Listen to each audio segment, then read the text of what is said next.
Hello guys, welcome back to my channel. তো চলে এসেছি এই ড্রামার আরও একটি এপিসোড নিয়ে। বন্ধুরা যারা আমার চ্যানেলে নতুন তাদের কাছে রিকোয়েস্ট, প্লিজ চ্যানেলটিকে সাবস্ক্রাইব করে আমাকে সাপোর্ট করবেন। অ্যান্ড যারা এই ড্রামার আগের এপিসোডগুলি দেখেননি তাদেরকে আমি বলছি, প্লিজ আপনারা আগের এপিসোডগুলি দেখে নিন, না হলে ড্রামার কিছুই বুঝতে পারবেন না। ওয়েল, চলুন এক্সপ্লেনেশন শুরু করা যাক।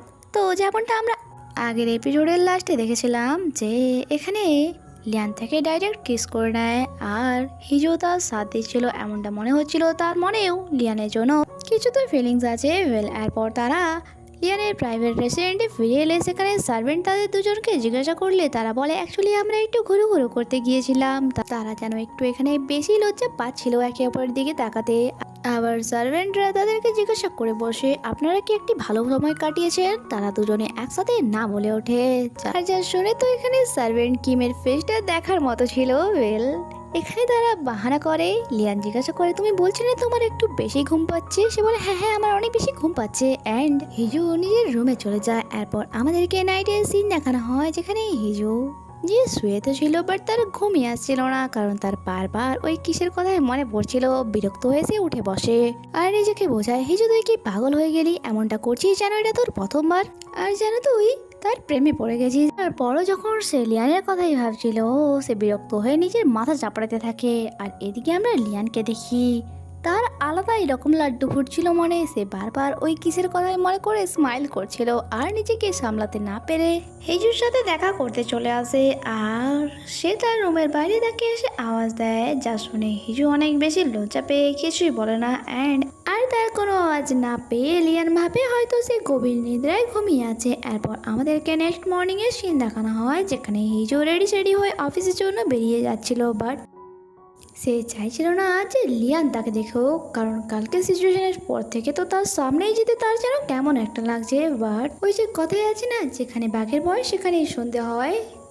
লিয়ান তার সামনে চলে আসে অ্যান্ড সে ভয়ের মারে এখানে পড়েই যাচ্ছিল, বাট তখনই লিয়ান তাকে সামলায়। আর যেহেতু এই যা করে তারা অনেক বেশি ক্লোজ চলে এসেছিল, তাই হিজু তো তার ঠোঁট দুটি দেখে আবারও কাল রাতের কথা মনে পড়ে যায়। সে তাড়াতাড়ি করে তার থেকে দূরে সরে বলে আমাকে অফিস যেতে হবে, আর দৌড়ে সেখান থেকে চলে যায়। যখন কিলিয়ান তো হাসছিল। এরপর আমরা হিজুকে দেখি সে চার্চে এসেছিল, যেখানে সে বলছিল জানি না আমার কি হয়েছে, আমি এরকম মেনোই, বাট তাও এমনটা আমার সাথে কেন হচ্ছে। যখন কি ফাদার তো তার এই সমস্ত কথা শুনে অনেক বেশি হাসছিল। এরপর যখন সে সেখান থেকে বাইরে আসে তার দেখা হয় পিএম এর সাথে, যে তাকে এখানে দেখে বলে আরে আজ তুমি এখানে, কি ব্যাপার?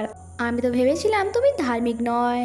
হিজু বলে অ্যাকচুয়ালি কথায় আছে না, ঠেলায় না পড়লে বিড়াল গাছে ওঠে না, ঠিক আজ আমার সাথে এমনটাই হয়েছে, তাই বাধ্য হয়ে এখানে আমি এসেছি। ওকে, এখানে যখন চলে এসেছো জাস্ট কয়েকক্ষণ ওয়েট করো, আমি এখনই আসছি। এই বলে সে ভেতরে চলে যায়। আর তখনই হিজুর কাছে লিয়ানের কল আসে, যে তাকে জিজ্ঞাসা করে বিয়ের ব্যাপারে তোমার সাথে কিছু আলোচনা করার আছে, তাই প্যালেসে চলে আসো। বাট তখনই সে ফোনের ওপার থেকে পিএম এর আওয়াজ শুনতে পায়, আর সে জিজ্ঞাসা করে তুমি কি পিএম এর সাথে আছো? সে হ্যাঁ বলে কল কাট করে দেয়। আর এটা জানার পর তো লিয়ান প্রত্যেকবারের মতো অনেক বেশি জালাস ফিল করে।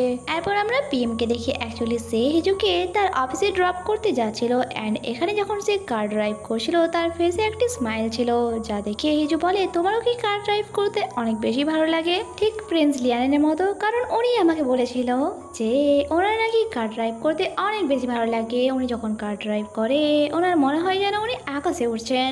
হিজুর মুখ থেকে লিয়ানের ব্যাপারে এইসব কথা শুনে তো পিএম এর একদমই ভালো লাগছিল না। অ্যান্ড সে হিজুর কোম্পানির বাইরে চলে আসে, আর কার থেকে নামার আগেই হিজুকে বলে তোমার উদ্দেশ্য তুমি ভুলে যেও না যে তোমাকে প্রিন্স লিয়ানের থেকে ডিভোর্স নিতে হবে।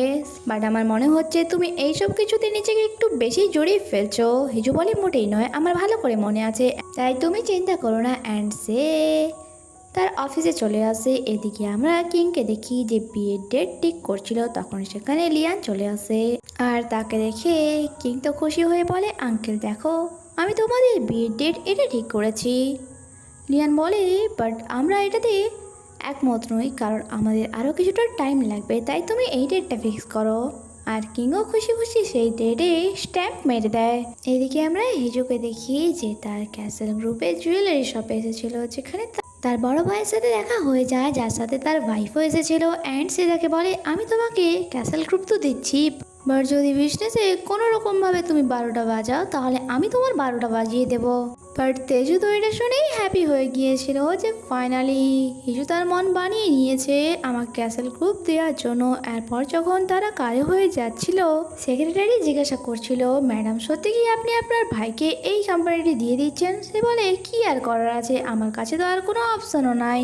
এরপর তারা এক জায়গায় আসে যেখানে তারা এসেছিল তাদের বিয়ের ড্রেস সিলেক্ট করতে, আর যেখানে লিয়ানও ছিল। আর তারা এখানে বিয়ের ড্রেস সিলেক্ট করে, যখন কি হিজু তো এখনো তার দিকে তাকাতে অনেক বেশি লজ্জা পাচ্ছিল।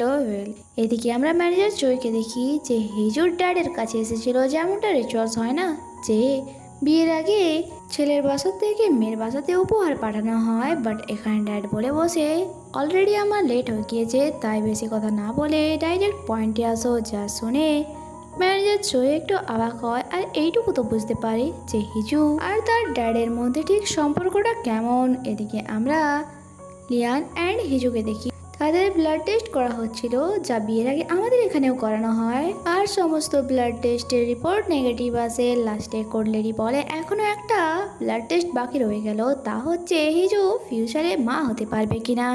আর যা শুনে তো হিজু এত বেশি লজ্জা পেয়ে যায়, সে বুঝতেই পারছিল না যে সে কি বলবে। এরপর যখন তারা সেখান থেকে চলে যায়, এখানে হিজু বলে কাল রাতে যা হয়েছিল আমি চাই তা আমি আর তুমি দুজনেই ভুলে যাই, কারণ ওই সময় মোমেন্টটা এমন ছিল যে আমি নিজেকে আটকাতে পারি না। অ্যান্ড যদি তোমার জায়গায় অন্য কেউ থাকতো আমি এমনটাই করতাম। লিয়ান বলে বাট আমারটা একদমই উল্টো, আমি সেখানে মোমেন্টটার জন্য নয়, বরং তুমি ওই জায়গায় ছিলে তাই আমি কিস করেছিলাম।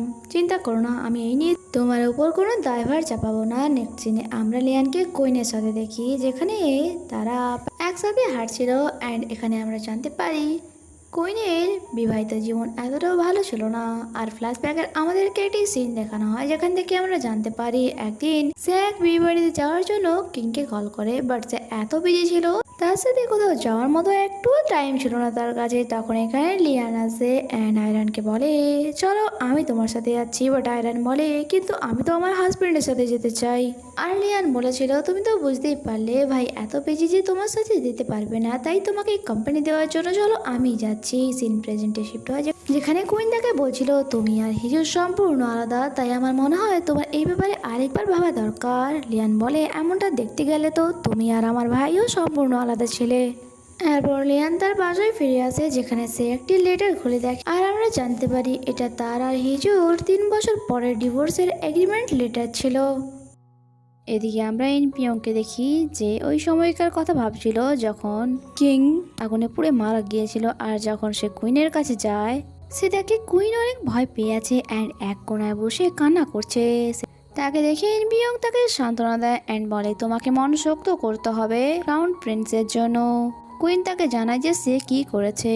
সে জানায় আমার হাজব্যান্ড তার রাজত্ব তার ছোট ভাইকে দিতে চাইছিল, তাকে এই রাজ্যের রাজা বানিয়ে। বাট এমনটা যদি হয় তাহলে আমার ছেলে কি পাবে, সেই ভেবেই আমি আগুন লাগিয়ে দিয়েছি।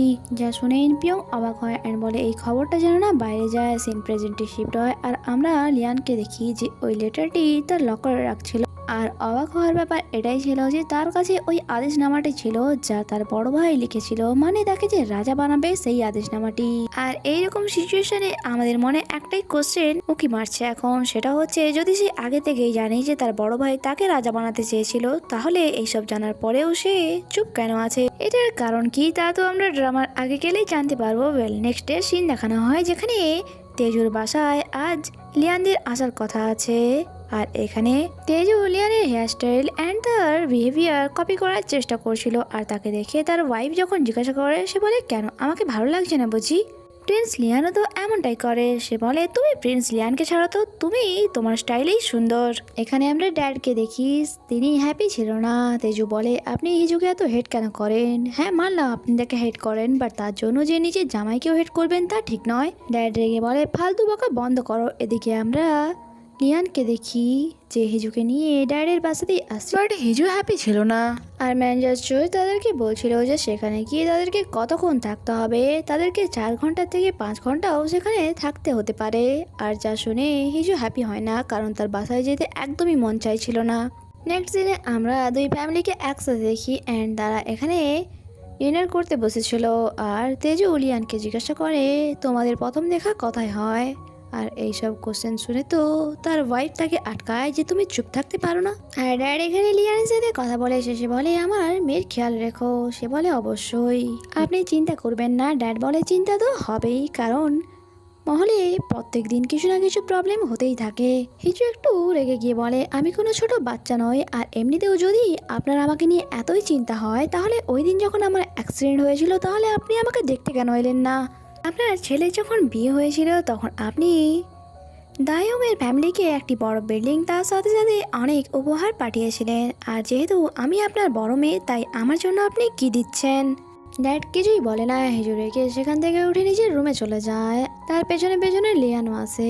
আমাদেরকে হিজুর রুম দেখানো হয় যেখানে চারিপাশে খালি মেডেল ছিল। আর আমরা জানতে পারি এই সব কিছু সে তার স্কুল টাইমে যে কোনো পরীক্ষায় উত্তীর্ণ হয়ে জিতেছিল।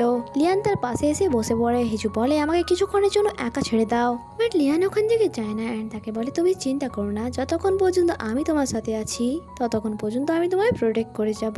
হিজু তার দিকে একটু তাকায় অ্যান্ড বলে একটা কথা বলবো, তুমি কি আমাকে লাইক করো? অ্যাকচুয়ালি আমার মনে হচ্ছে ওই দিন তোমার ওটা ফার্স্ট কেস ছিল অ্যান্ড তারপর থেকে তুমি যেন একটু বেশি ব্লাস করছো।